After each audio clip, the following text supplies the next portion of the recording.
Ya, oke baik. Terima kasih untuk waktu dan kesempatannya.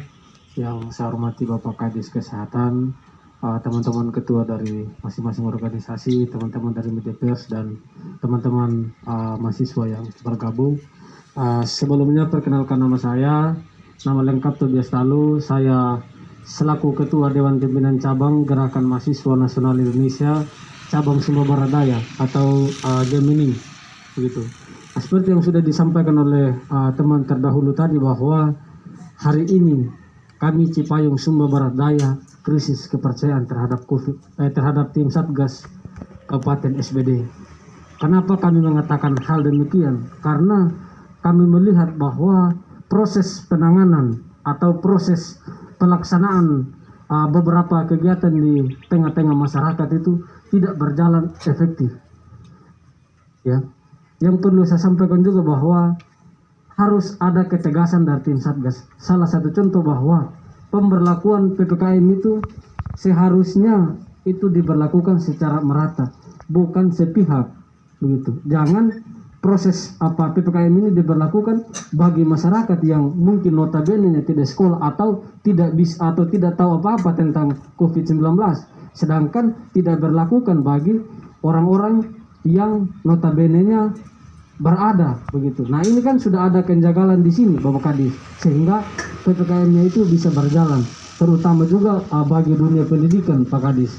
Nah, contoh kita melihat bahwa di pasar masih ada, terus di Pertamina juga setiap hari orang antri kumpul, tetapi sesuai dengan pengamatan saya setiap hari Bapak Kadis, saya tidak pernah melihat ada satu orang tim Satgas yang melakukan pemeriksaan di sana, sehingga ini memang perlu untuk ditindak tegas sehingga proses penanganan ini dia bisa berjalan dengan baik, begitu. Sehingga kami juga masyarakat kecil ini kan merasa tidak merasa tersisihkan, begitu, seolah-olah bahwa kami ini diberlakukan PPKM suruh tinggal di rumah, begitu, tetapi yang lain itu tidak ada, begitu, terutama bagi dunia pendidikan, Pak.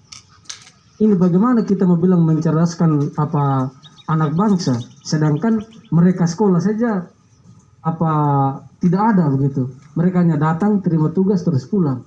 Nah, pasar Pertamina tetap berjalan, Pak, begitu. Sehingga kalau kita berbicara soal taat dengan protokol kesehatan, ya kami juga di kampus bisa taat, Pak.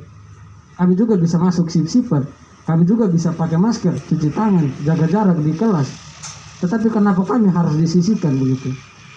Kenapa yang lain tidak, begitu? Sehingga ini perlu ada kebijakan juga dari dinas terkait terkait dengan dunia pendidikan. Dan yang perlu ditegaskan juga bahwa tadi seperti sudah disampaikan oleh teman saya bahwa perpanjangan PPKM ini kami juga dari Cipayung menolak, karena ini sudah sangat meresahkan. Bagaimana di Semau itu terjadi pesta pora, itu pejabat sedang bersukaria di sana, sedangkan kami di bawah ini sedang menderita, Pak Kadis, begitu. Sehingga PPKM ini jangan hanya berlakukan untuk masyarakat. Apakah yang menjadi tanda tanya juga karena ini pembatasan pemberlakuan kegiatan masyarakat, jadi pejabat tidak termasuk, begitu. Karena ini kan semua pimpinan-pimpinan dari setiap kabupaten menghadiri hal itu. Nah, sedangkan yang mengeluarkan surat edaran di setiap kabupaten adalah pimpinan itu sendiri, begitu. Bagaimana bisa mengeluarkan surat edaran sedangkan pimpinan itu sendiri melanggar, tetap menghadiri kerumunan, begitu. Sehingga ini yang perlu ada penegasan juga, dan tim Satgas juga perlu evaluasi kinerja tim Satgas di kabupaten ini, begitu. Sehingga dalam proses ini kita berjalan dengan baik, begitu. Mungkin beberapa penyampaian awal saya, mungkin sekian dari saya Pak Kadis. Sekian dan terima kasih, saya kembalikan.